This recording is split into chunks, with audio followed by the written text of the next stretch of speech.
Welcome, everyone. Today we are exploring the most unsafe countries in Latin America from 1995 to 2026.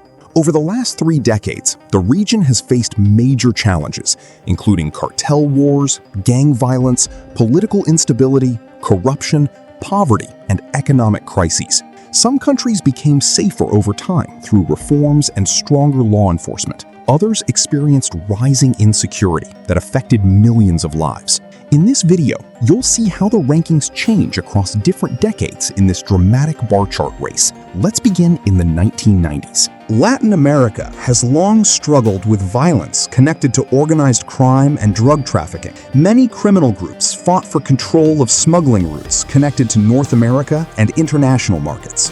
Countries located near major trafficking routes often experienced rising violence and corruption. Weak law enforcement and economic inequality made the situation even more difficult in some areas.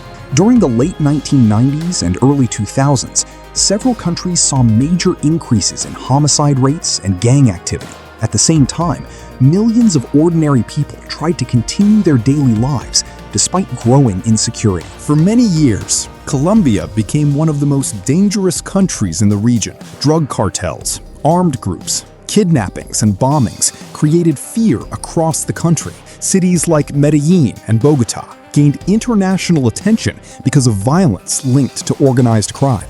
The conflict involved cartels, rebel groups, paramilitary forces, and government operations. Tourism and investment were heavily affected during the worst years of violence. However, Colombia later invested heavily in security reforms and anti-cartel operations. Over time, safety slowly improved, and the country began rebuilding its international image. Colombia's story showed how difficult but possible recovery could be. Mexico experienced major changes during the 2000s. Powerful drug cartels expanded rapidly across different regions. Violence increased as rival groups fought for territory and smuggling routes. Cities like Ciudad Juarez, Tijuana, and Acapulco became known for high levels of violence. Military operations against cartels intensified conflicts in several states. Despite major government efforts, organized crime remained a serious challenge. Cartel violence affected businesses, tourism, transportation, and local communities. Even today, security remains one of Mexico's biggest national concerns. Central America also faced a major wave of violence. Countries like El Salvador, Honduras, and Guatemala became known for extremely high homicide rates. Street gangs, such as MS-13 and Barrio 18, gained control in many urban neighborhoods.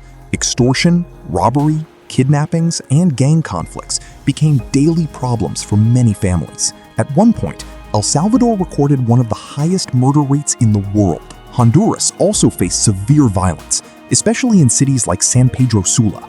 Many young people joined gangs because of poverty, unemployment, and lack of opportunities. Families often migrated to safer regions or other countries, searching for better futures.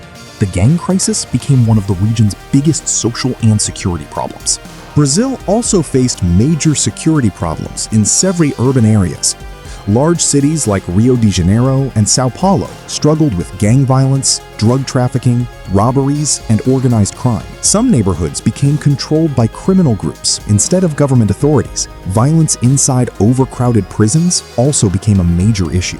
Despite having one of the largest economies in Latin America, Brazil continued facing serious inequality problems. Poor communities often lacked proper education, healthcare, and employment opportunities. This created conditions where criminal organizations could recruit young people more easily. At the same time, Brazil continued investing in police operations and public security reforms.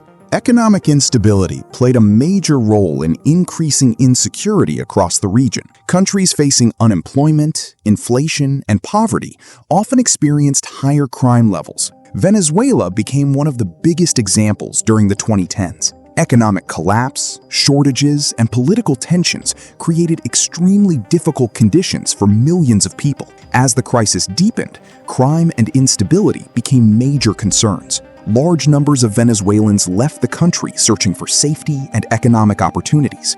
Other countries in the region also struggled with corruption and weak government institutions. In some places, citizens lost trust in law enforcement because organized crime became too powerful. Behind every number in this bar chart are real people and real communities.